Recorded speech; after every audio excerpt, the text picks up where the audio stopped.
All right. All right, guys. So, welcome to ARCHI-TECH Network podcast number 27. First one after a little break, our first European podcast, I guess you could say, number 27. Let's talk NFTs for Architects part 2. We have the pleasure of having Chantal back to talk to us again about NFTs. This time we're recording so other people can listen in later on. And we're also being joined by Alice Labourel, if I hopefully pronounce that correctly, um, to talk to us a little bit about how these guys are working in the space of NFTs and what we kind of, see now as the future of NFTs for architects. So, Chantal, Alice, thank you very much for joining us today. And maybe to give you guys a little bit, for those of you in the room, a little bit of an introduction to each one of them.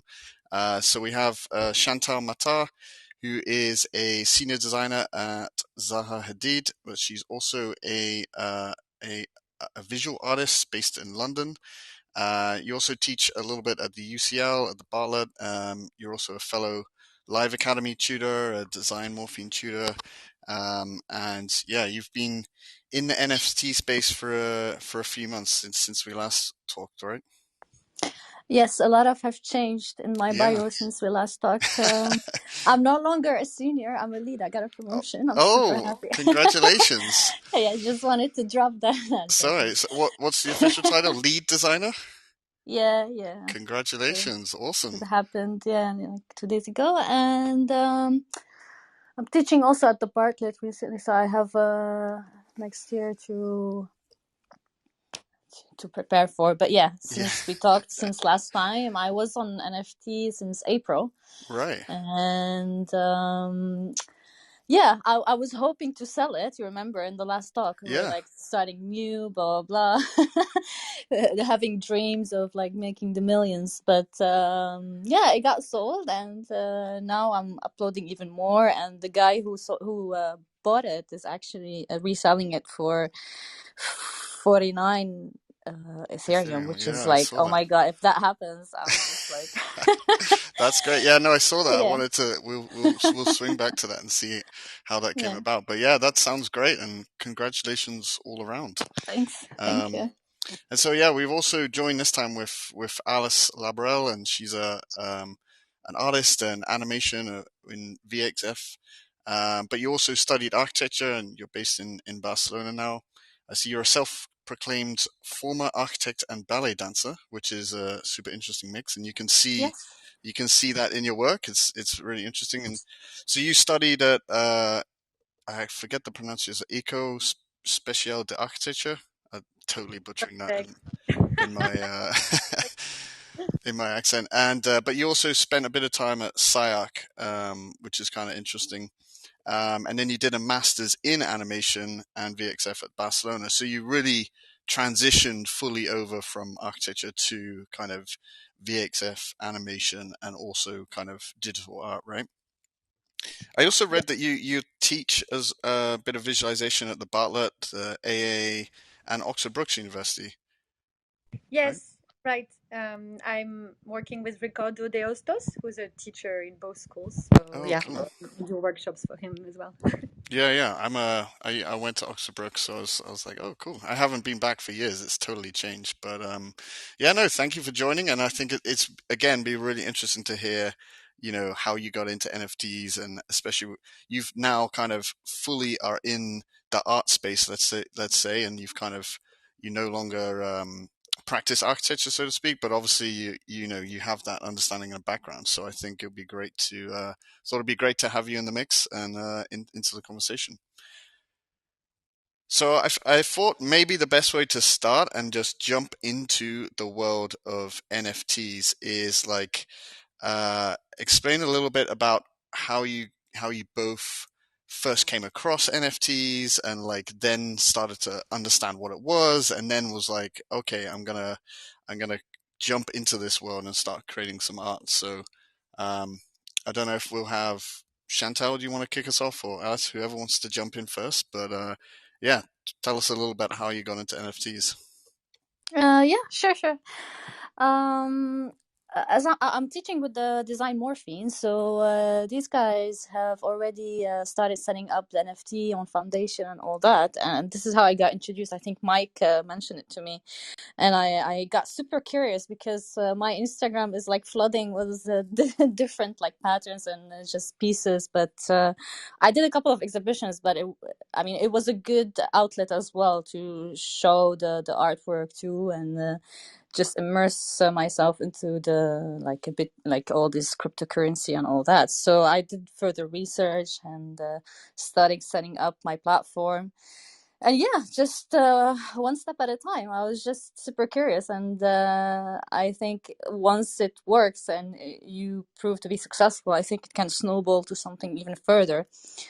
But I also noticed, yeah, as long as you have like a theme or a specific image of your art, like of your art itself or a concept, then I think you can work on that and set up something. So yeah, I started doing that, and based on like my abstract landscape morphologies and all that, and just a couple of different animations. So now it's just slowly snowballing into something more. But yeah, that's how I got into it, When was basically. that? What was the time frame? That was like early this year or, last year? Yeah, it was this year. It was actually I opened up my account in April, as I recall. All right. So it was right before summer, Was and uh was Beeble a big influence? Like for me, I felt like that Beeble story came out, and I was like, "Oh, what is this NFT stuff?" And oh yeah, all these weird. I think it was the cat, the grumpy cat, that thing. I was like, oh my god, I can't believe this. Like it was a GIF. I can't remember what it was exactly, oh the yeah, format, but it made like millions, and I was okay. I mean, maybe I'm wasting my time doing an architecture career. yeah, Maybe I should just give it more time on the other side. So I did a little bit of extra time, and but I mean, it's still not enough. But I didn't make $1 million yet. But yeah, all in good maybe, time, maybe all in good time. next year. Yeah. So yeah, that's. More of a playful approach towards it, to be honest. Yeah, Interesting. yeah. Alice, how about you? Well, it's quite complicated for me because basically I feel like what's quite different from Chantal, at least in the way I started it, was it was really linked to my career decision in some way, and I think one kind of triggered the other because when I was working as an architect in London, I was working for Will Alsop, who's obviously was like a really, really creative architect, and I was really enjoying the side of the part where I had to come up with an idea and propose like and work on the very conceptual phases. So for me, I've always felt like I wanted to explore my capabilities as an artist as well as an architect, like capabilities of exploring the tools that I had studied before, for example, at SciArc, as you mentioned, the 3D softwares. And I was really eager to learn about it more. So I realized that working as an architect full time, I was not allowed to. I was a bit frustrated not to be able to like create all the time, um, and so I moved to. I changed completely, as you said, like trying to study animation and visual effects. And it's funny because even if the time scale of the projects were much shorter than in architecture, when I was working in TV studios or TV production, I still felt this same kind of frustration of, although I worked on amazing projects, still I felt a bit like constrained Right. creatively, I feel So you. I think that's but the story of every creative person that works for someone else, I guess, right? yes, it's true, but yeah, so I guess but for me, I've never had the courage or confidence to, and I never took my art seriously, to be honest. So I was doing some work when I had some free time. I was doing some work and posting it on Instagram, and I really, really didn't take it seriously. Really, for me, it was like I had the weird feeling that in my head that if it's not serious enough, like in architecture, or if it's not, or if if you don't get any money out of it, I guess like it's not serious, you know. I don't know. I had this weird idea. And then COVID happened, and there was no more projects in the job I was in, so I lost it.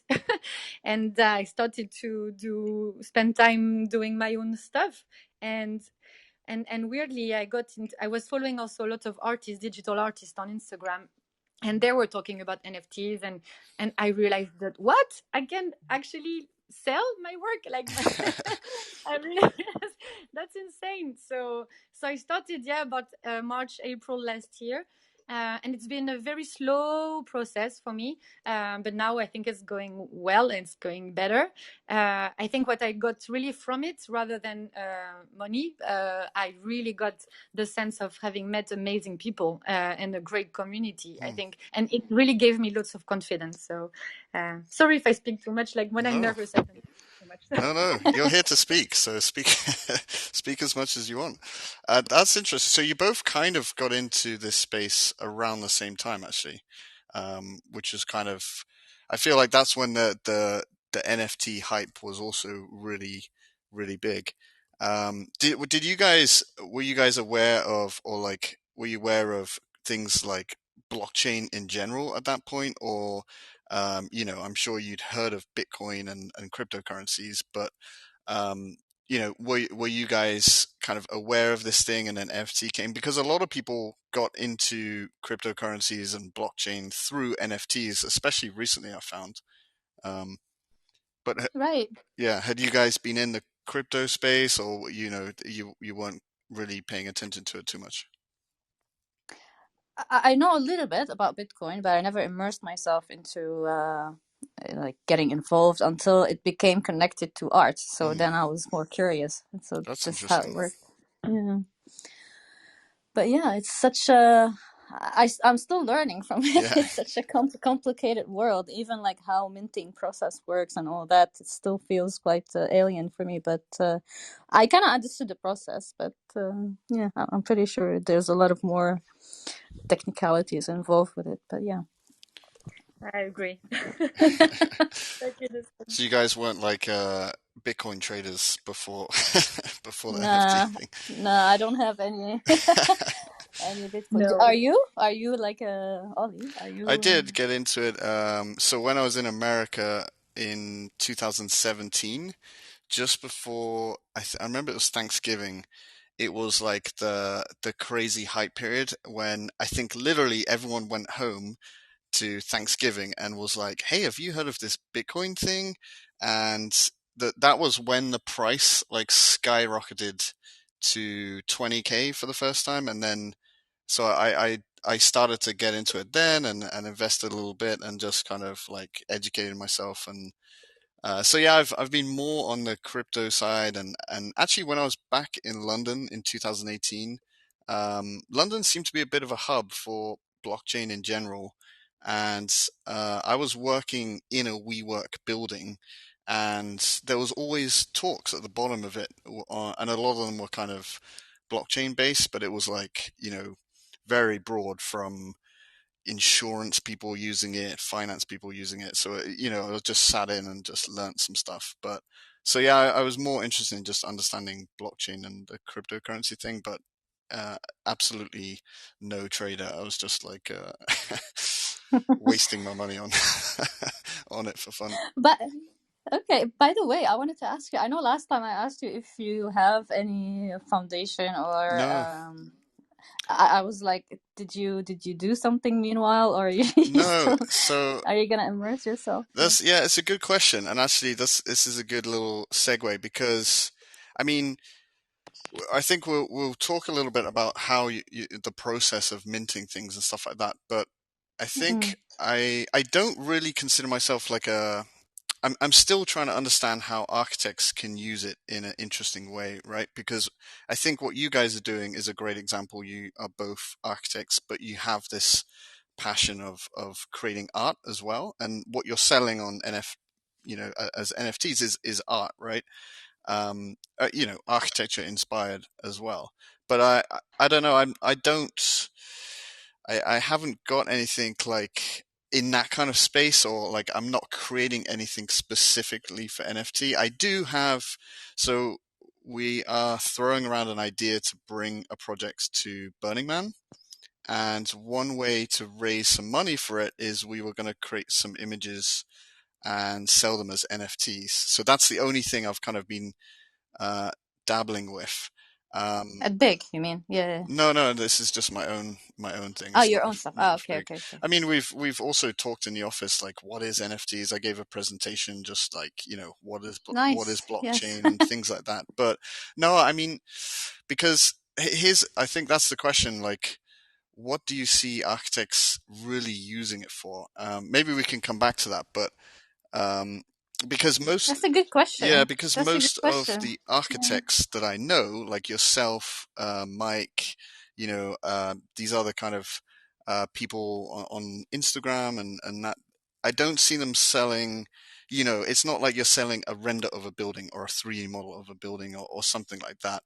They're creating specific things to sell as NFTs, right? So yeah, it's not something. I guess we could try and sell our little ATN diagrams, but ATN animations, but they are very, very quick and Yeah. dirty. Like they're not. It's so funny you said that because I heard yesterday that, well, with Patrick and at the office at CHA, we're starting to think about NFT, Hmm, and we have now a small team growing, and they want me to join at some point, I guess. But that will be interesting to see how CHA is going to create NFTs. So how as architects and how right. as an architectural But practice.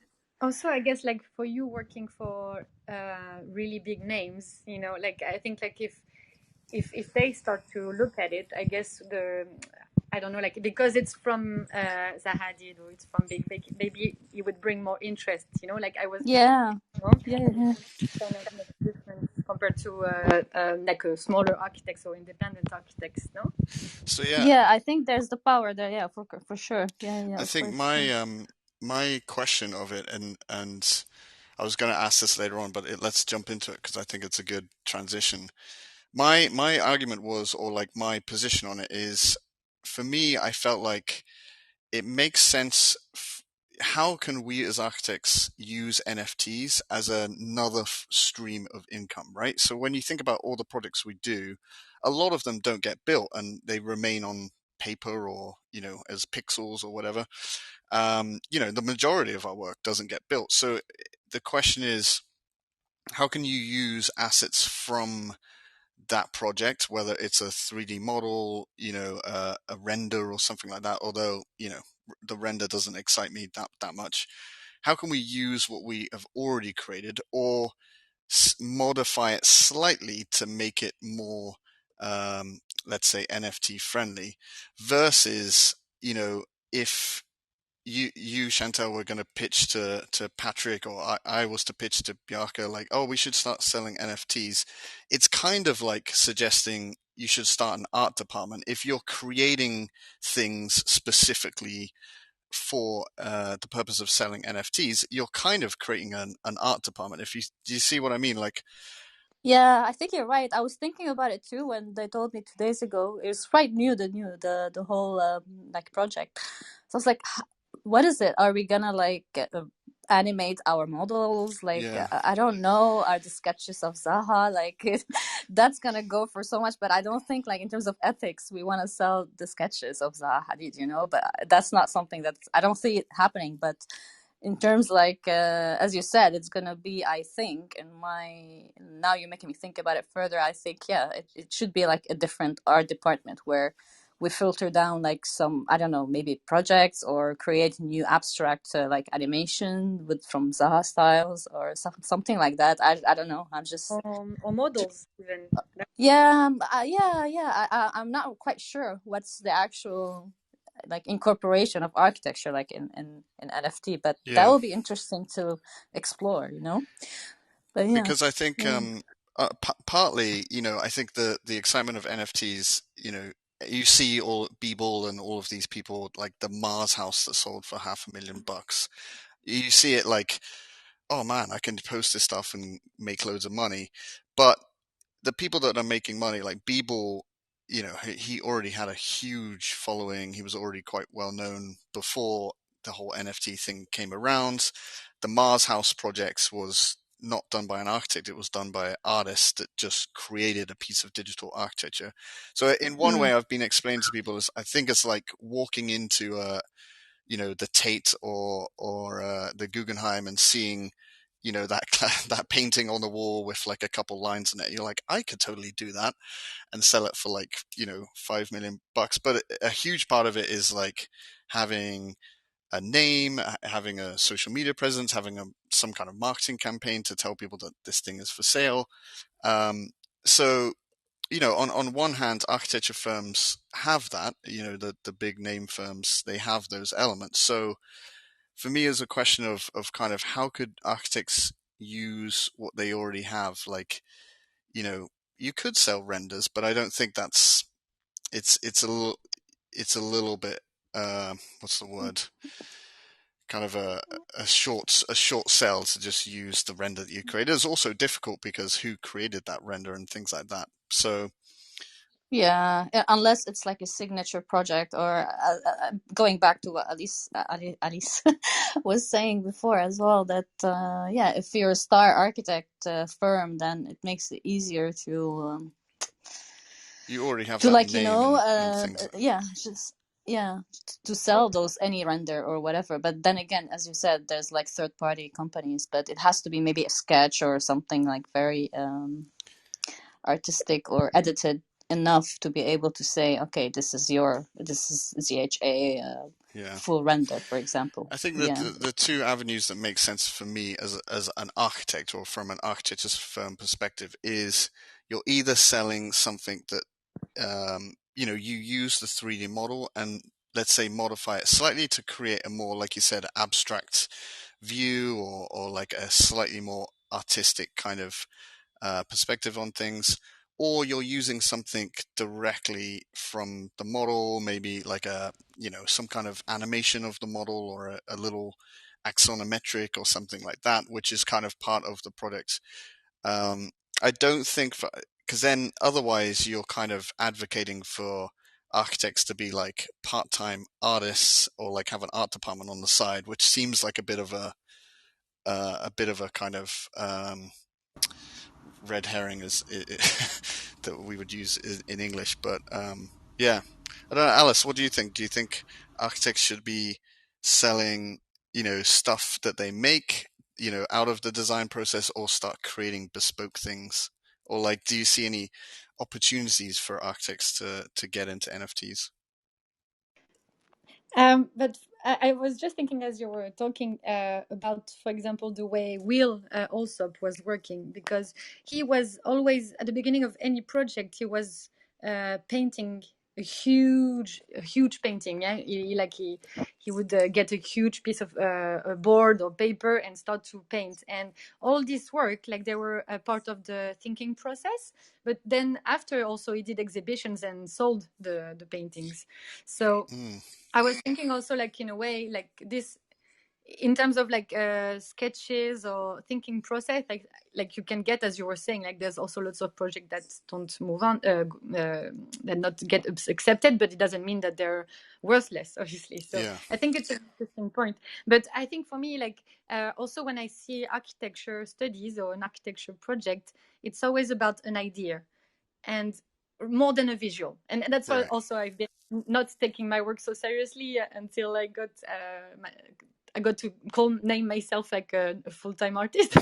It's more because I've always because I studied architecture, and I feel it's really dear to architects, like the meaning of what you do, like the story, the context, the research, anything that comes along with the visual. So I was wondering whether, if you're selling an NFT, do you sell just an image, or do you sell a whole concept that the person who's going to buy it is going to explode the idea? Like, does right. the idea become his idea? So I think, like, for me, it's a good question also, maybe. But then Let's go in there. that way, you're just that's basically what we do now. But it's just people hire us and we come up with the idea and they buy it. Um, so yeah, but it's an interesting question. Yeah, we'll swing back to it. Guillaume, I don't know if you have any thoughts for. Yeah, I was trying to, and sorry for my ignorance, like I'm not super versed in this universe yet, but like listening to you guys, I was trying to put my thoughts together, and it's interesting how it brings like very kind of almost philosophical topics. Like first, I think you talk about architecture and art being kind of separate things, and you need to make architecture more artistic to be sellable, which is kind of funny to me in a sense because you could argue that architecture by itself is, a form of art, and that what you're creating can be sold. And then the format to me is also a big question. Like it seems like so far NFTs are mostly visual graphics, whether they're slightly animated or not. But I feel like when you look at art history, you know, there are so many mediums. Like it started maybe with painting and sculpture, but eventually went to video and just ready-made, or performances even, or film, etc. So, like, if NFTs grow, I feel like the format can also grow with it, and maybe there is a world where you can define architecture or the work for what it is, whether it's a 3D model or even, I don't know, a Revit model, and this is what you sell, um, because it's all about kind of like what do you put value on, which is like kind of also the debate for art in general, is like what has value and what can you sell. And I guess NFT allows to sell new mediums that were not really possible to sell in the past, which are digital mediums. um, Sorry, I'm kind of scrambling here with my ideas, but I feel No, like there is it's more like opening a door. And I think it seems like the conversation right now are trying to bring digital art back to things that we can comprehend a bit more in the physical world. But I feel like it's just because it's the beginning and kind of a transition, and then I feel like almost you could sell an algorithm, like something that doesn't necessarily have that's a graphic input or yeah. output, but Actually, wait. more like That's a great point. There was something in the news that someone sold like the piece of scripts from something famous. I'm really grasping at straws here, but someone sold like a piece yeah. of I mean, script. there's So what if you could yeah, sell the underlying script that generated XYZ building? yeah, exactly. There's this New York Times journalist I was listening to that did an article on NFT, and the article itself was an NFT and was bought because it Yeah, was the first article. I mean, it was kind of like a weird like a loop loop. that Sounds people, yeah. complicated.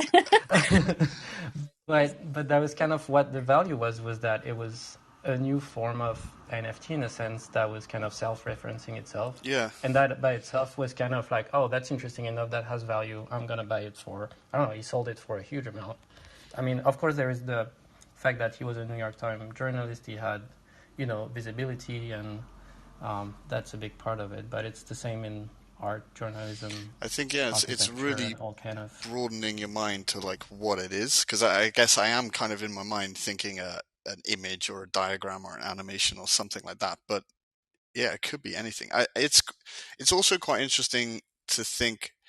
For me, it would be more interesting to buy an NFT from an that's related to a project that's built, right? So like, let's say a Zaha project that's built, you can actually own a piece of that design process, whether it's a sketch or like the underlying grasshopper script or algorithm that was used to generate it, if one was used. Like that would be kind of interesting, because you'd say I own a piece of that like design process. There's something in that for sure.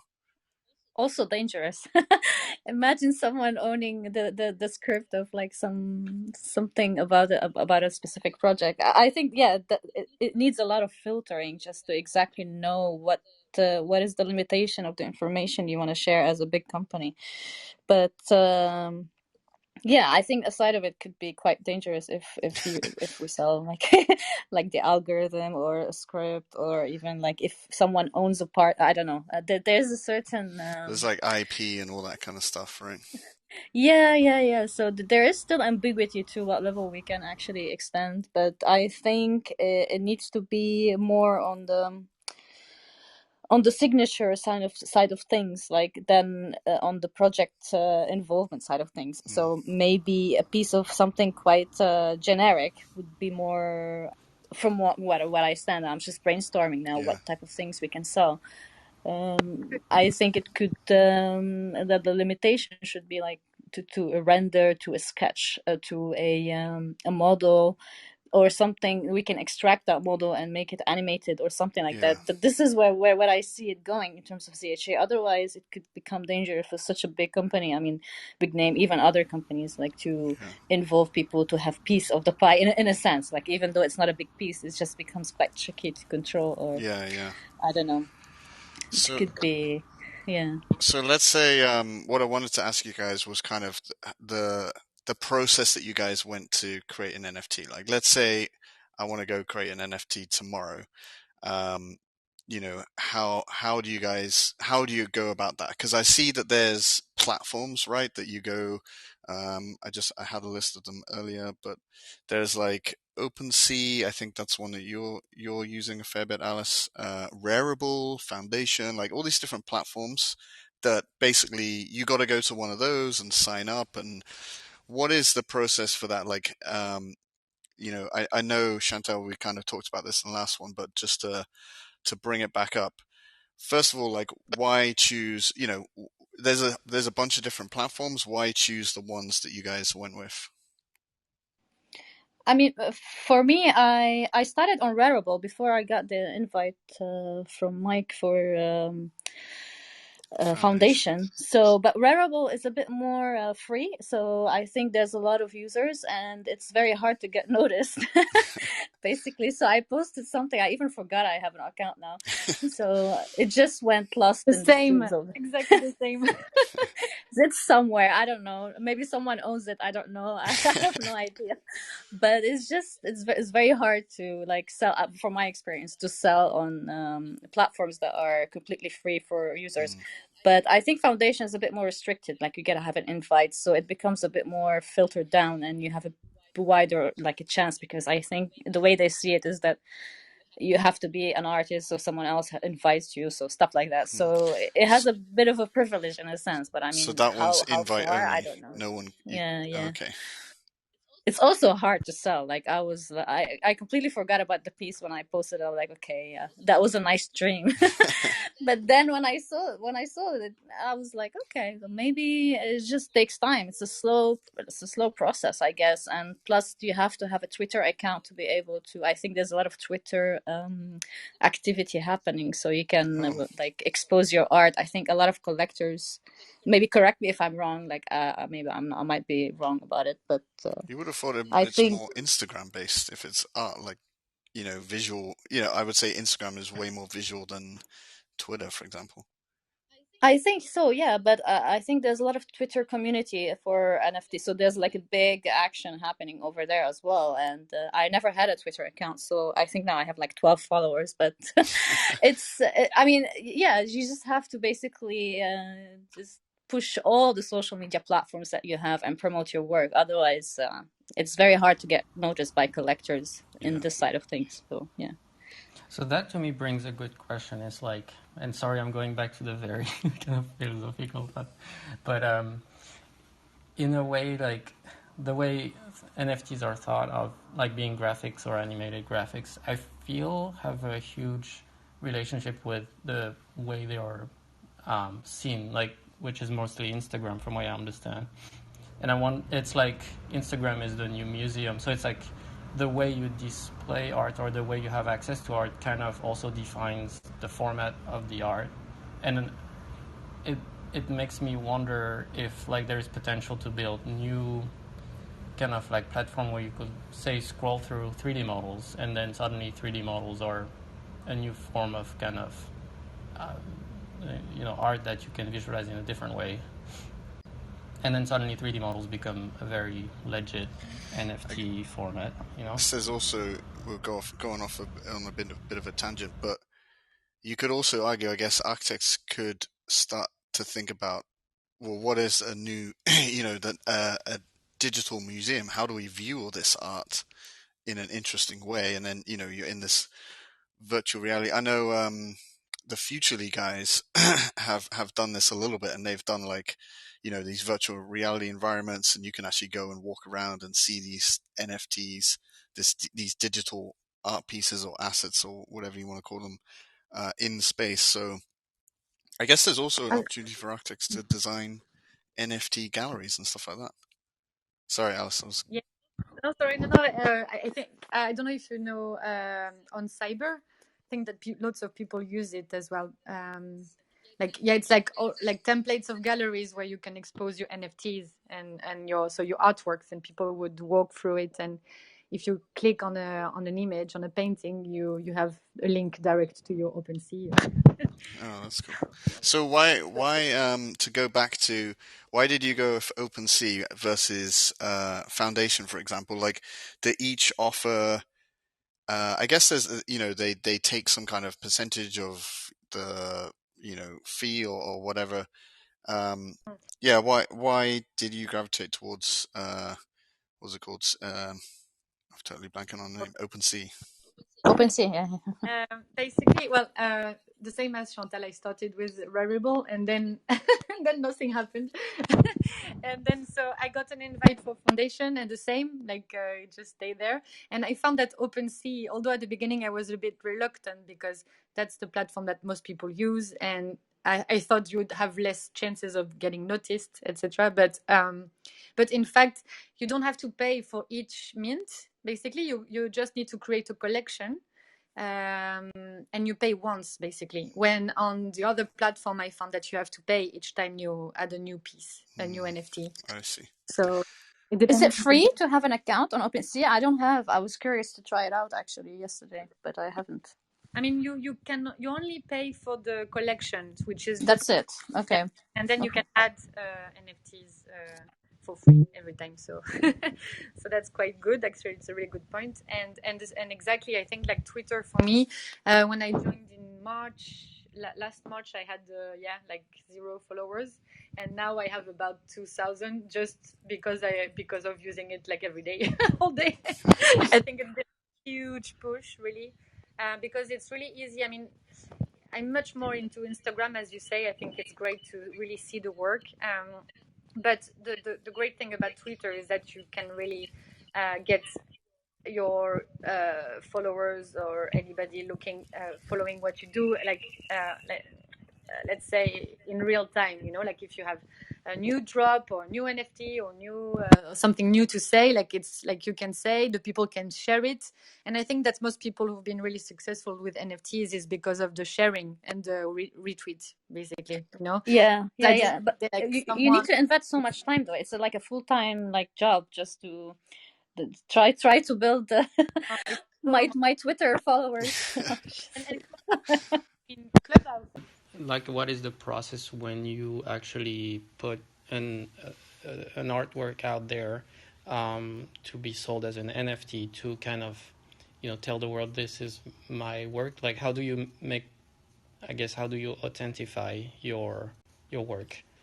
Is there any kind of foolproof for anyone to just take an image that they found online and put it as an NFT by themselves? Good question. Yes, someone asked me that yesterday. I was with some friends, and they were like, "So, how do you know if someone can post your same art and say this is a new artwork, whatever, and get profit from it?"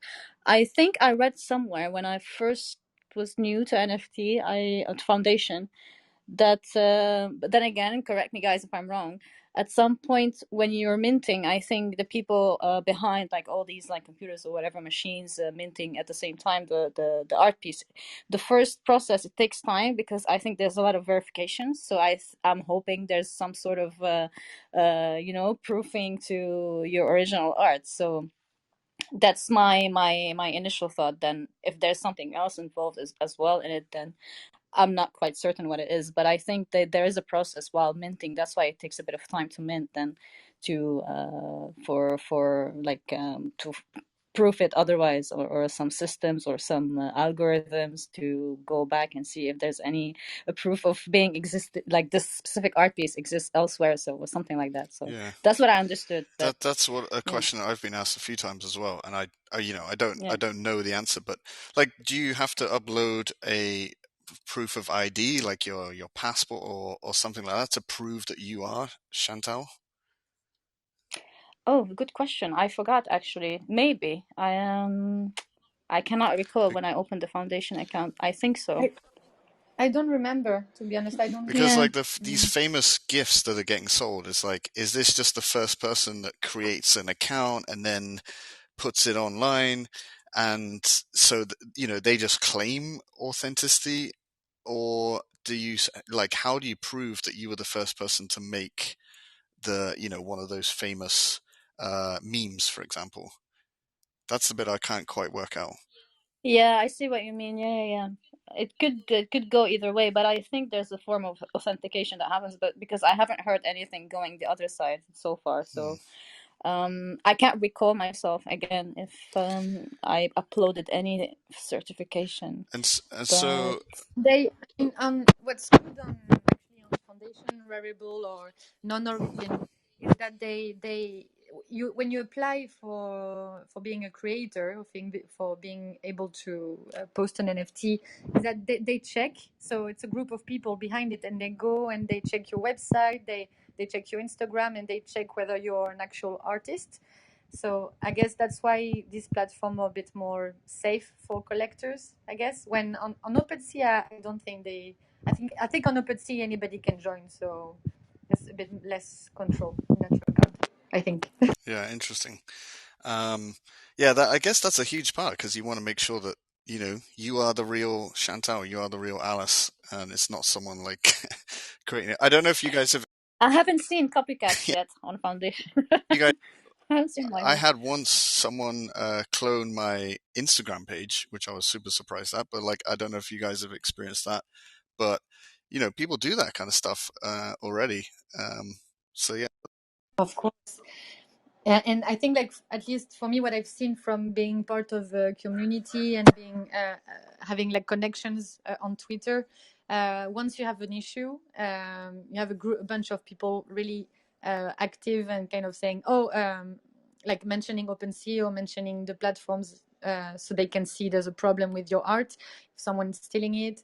I saw it actually for an artist where she got NFTs minted from her Instagram, so very old pieces that she hasn't mint, and everybody around the community on Twitter kind of mentioned it to NFT to OpenSea, so they were able very quickly to cancel the new account, basically.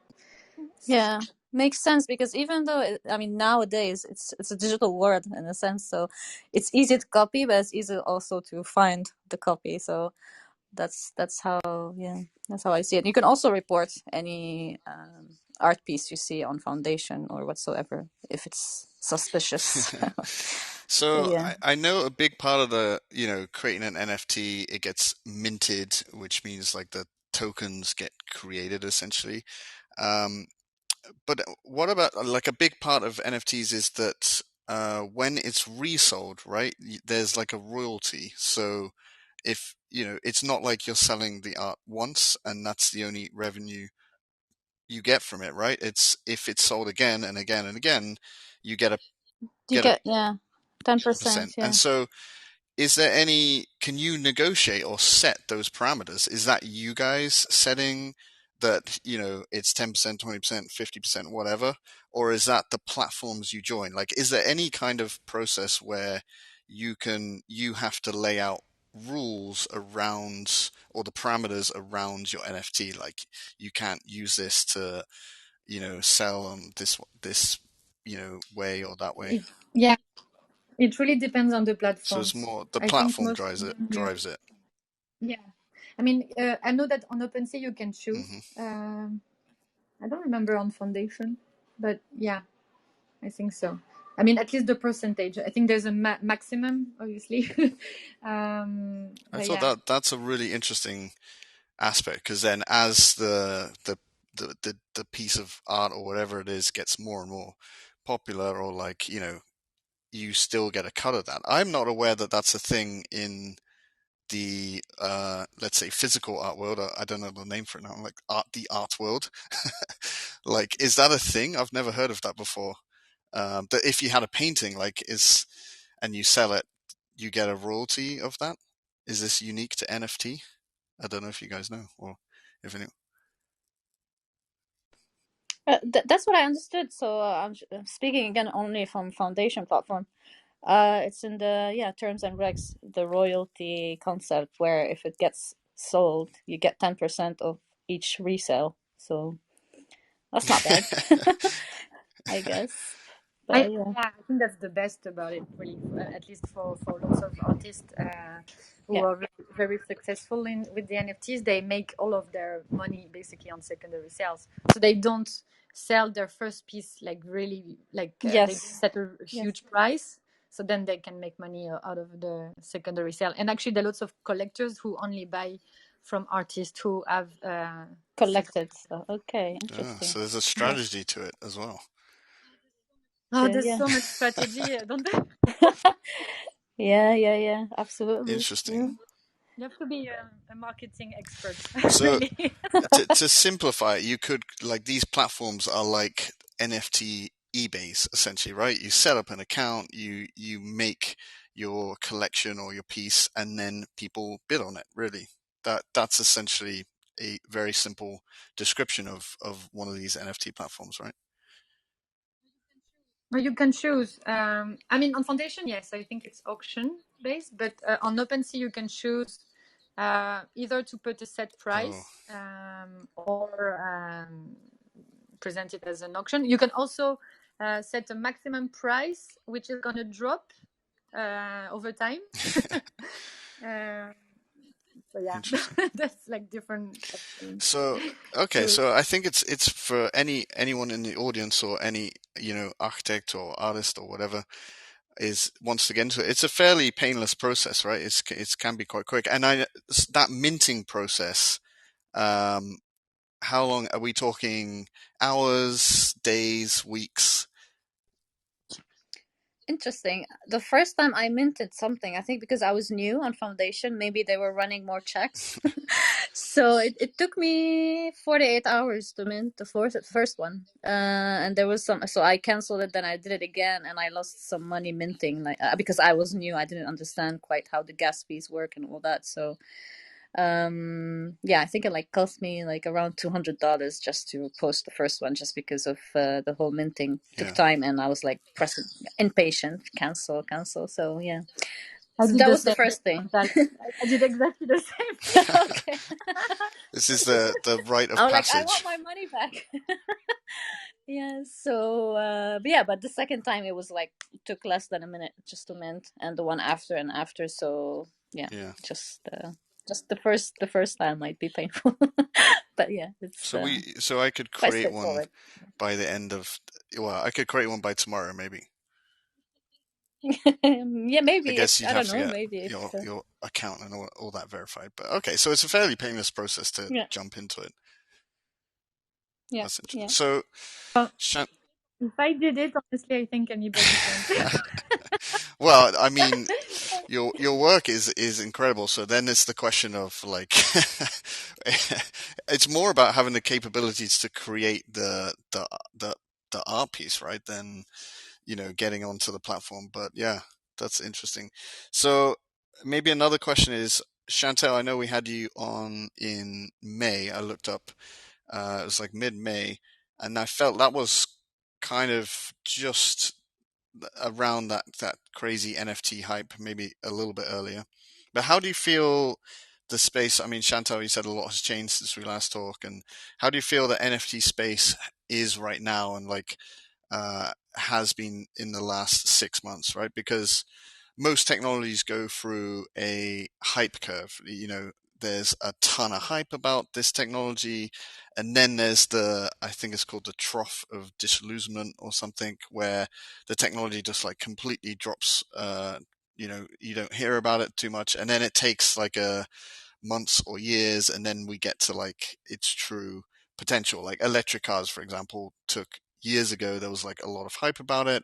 Then they just disappeared off the face of the earth, and then 10, 20 years later, Teslas came about. So how would you say the NFT space is right now? Because I feel the hype from a non NFT, user or artist or whatever you want to call it.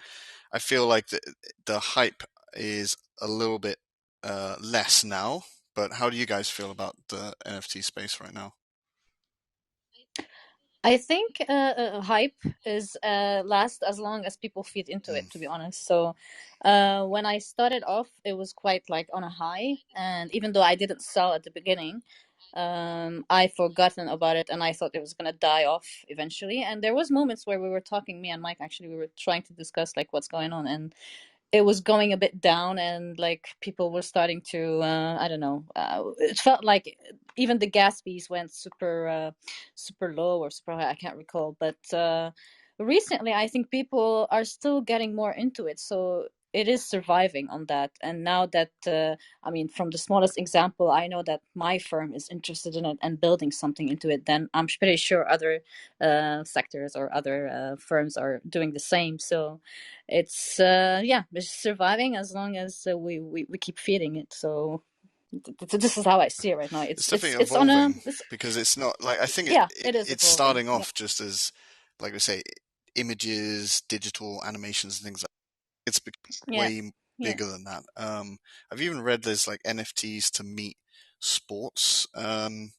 You know, UFC fighters, you know, NFL players, all this kind of stuff. So it is growing. Like it's almost becoming a ticketing. Well, it is a token thing. But yeah. Alice, how about you? How do you feel? What's the NFT era we're in right now? I don't like, yeah, because for me, like Chantal, I think it's been like 6 months, so it's really hard Yeah, to understand, and especially I feel like a week is like a month in this space, really. I feel it's got a similar But track to Clubhouse. They've got like I feel the NFT yeah, world came alive the same time as Clubhouse came alive, yes, and now yes, I'm yes. kind of like, But I think where is Clubhouse going? Is it the hype died down? yes, but like at least like from what I've seen when I entered, is like the prices were huge. Like people were selling like with really unreasonable prices, and now I found that there's probably more people involved, but uh, but it's much cheaper and much more affordable. I found in terms of market, you know. I think that So I don't really know where it's that must going. be the hype of people like, oh, I'm going to put this on the platform and sell it for £1,000,000, and you know, then they realize it doesn't happen. I mean, that's what I did when I first came in because I saw what people were Yeah, selling and I saw the price and I was like, "Well, I can definitely sell mine much more than that." there you go. I did Exactly. because it was too expensive later down the Yeah, line. yeah, yeah. That's awesome. Maybe this is a good time. If anyone has a question, raise your hand, and we'll bring a couple people up. I know we're almost an hour in, so I don't want to keep you guys for too long. But if you got a question for Chantal or Alice, raise your hand, and we'll bring you onto the stage. Um, yeah, Oli, if you don't mind, I have one question. sure. Like at least one subject. Like when we were talking about NFTs and architecture, I was wondering, would it be possible, you know, like for this technology to serve as a founding, for example, if you come up with an idea for a building, for example, and then Mm, everybody buying an NFT, meaning kind of involve like investing in a yeah. project um, to be built, would that? I don't know. What do you Yeah, I think mean, about? well, that's what we're trying with this Burning Man project. We're gonna create some like fun images of it and use that, the revenue from that, to fund the project. I think it's definitely an interesting idea, and I think it really could be a way to go.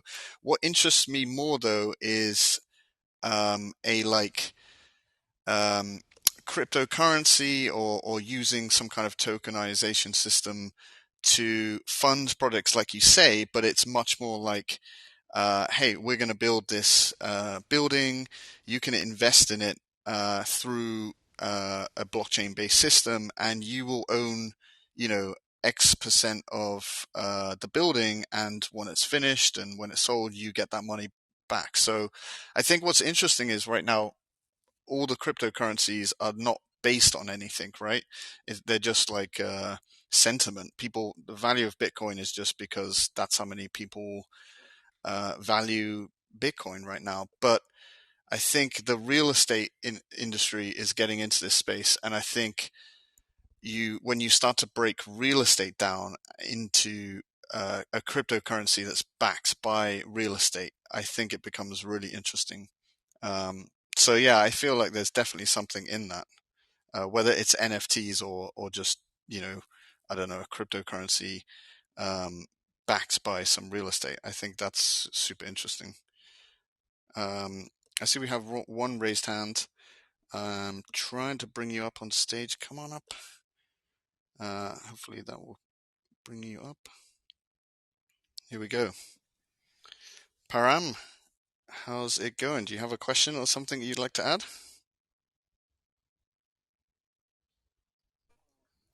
I have a question. I don't know like whether I can, is it appropriate to ask? I have two questions. One is related to NFT and another one is related, not related to NFT. Sure. And thank you for allowing. Yeah, shoot your question. Let's go. Yeah, I think last time in the room there was Patrick and someone asked him about metaverse. Oh yeah. And he, yeah, and so I wanted to know like whether they are doing something in NFT and metaverse or not. I have no idea if they're doing anything like you mean Zaha specifically. I mean, I guess yeah, I don't Yeah. know if even if Chantal knew, I don't know if she can kind of spill the beans on that one. No idea. But It's still yeah. new to me too. Yeah. Yes. When I know, I'll share for sure. No worries. So yeah, I'm not so the metaverse is something Faisal actually brought that up, and I know he's really into the metaverse. I'm actually not that versed, yeah, no pun intended. I'm not that versed on the metaverse, but you're talking about like a digital virtual environment, right? Which is obviously very linked to NFTs and selling digital things. But yeah, I imagine a few architects are getting into it for sure. But yeah, unfortunately, I can't answer what the Patrick Schumacher is thinking. Like yeah, if I mean, as Alice was saying before, like there's always this part of you that's quite restricted in an architectural company or an architectural world. I mean, for me, it's great so far because I'm able to express that creativity. And now, if we have that outlet too, as Param was asking, that ZHA NFT metaverse, that will be even more exciting to see how that's going to develop and include me as well as part of the team. But besides that, for me, I'm gonna now focus more on the NFT because I was quite busy at the office recently, so I haven't have time to properly immerse myself. So I posted something yesterday, so I'm looking forward to build a more in-depth storyline on these platforms and maybe go into OpenSea. I don't know. That's my plan so far. I just want to give it a go even further and invest more time now that things are a bit like calmer at the office from my side. So that's it for me so far. Yeah, I'm not sure. What about you, Alice? I think I dropped out there again. I don't know what's going on. Yes. Ever since I moved back to Europe, I've been struggling with internet speed. I feel like I've gone back in time, but but yeah, interesting. Alice, I don't know if you want to jump in there as well. Yes, sure. Woof, but I don't know. But I think yeah, it takes a lot of time, as we were saying. So I think like this summer I didn't have any collaboration going on the site, so I was really focused on it and producing work for me and for and to publish it as NFTs. But now I got more and more collaborations and sort of freelance job that I want to do, and they involved AR installation, architecture, even haute couture. And I think that's for me that's something that's really changed my life after becoming a freelancer. Is that I was able to kind of use my skills, like creative skills, to go back to architecture, and that was great because I love architecture still, but also to be involved in various different fields. So for me, the NFTs are. It's really great for me as an artist, and I can express myself more as an artist. But I really enjoy also collaborating with people. So I think that's something that I really want to keep. So that's what I'm gonna do. Something together, and Yes. Param, I'm not sure if I cut out. I don't know if you had a second question. Did you already ask that, or? No, but it's not related to NFT. So I am asking like whether is it right to ask here? My question is to Chantal that as a faculty, it's regarding some guidance. So if I'm allowed to ask, I will ask. don't be shy, Sure, yeah. ask away. It's an open forum. Yeah, thank you.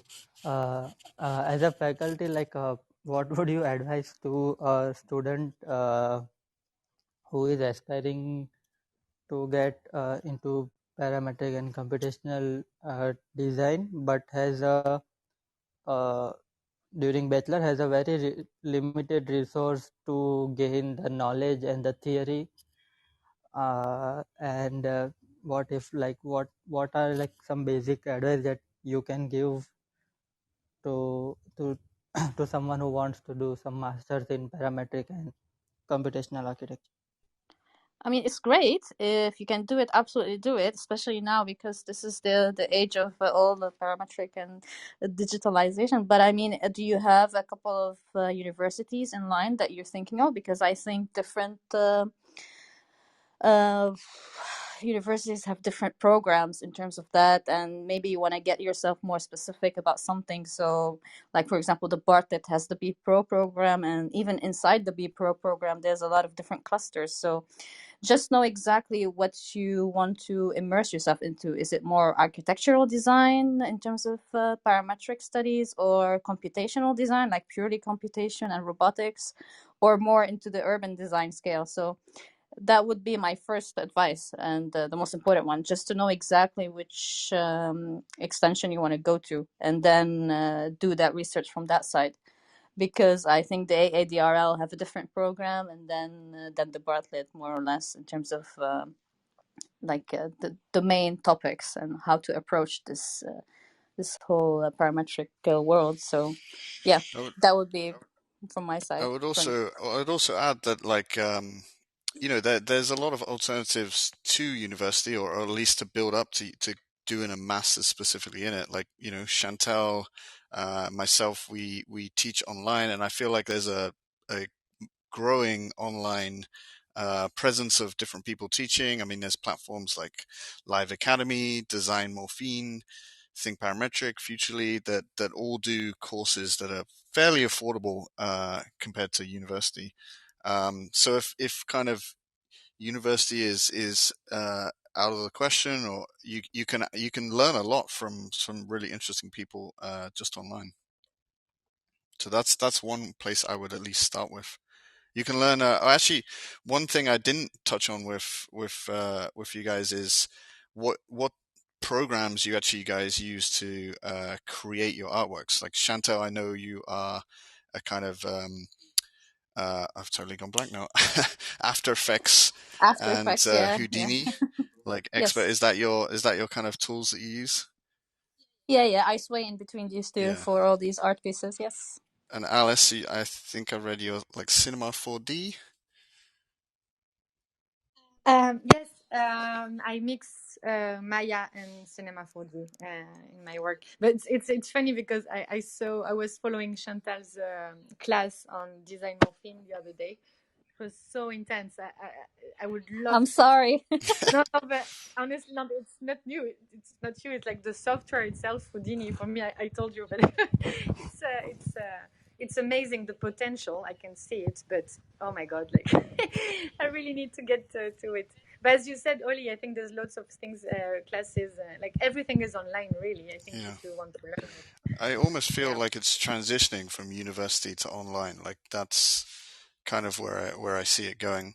I mean, that's a large part of why we started the ARCHI-TECH network, and you know, we're in the process of recording videos and courses and stuff like that. So yeah, I think you can go a long way just online these days, and be sure to check out Chantal's page and Alice's page. I think they have links to any courses that they do, but yeah, you can go a long way just through that.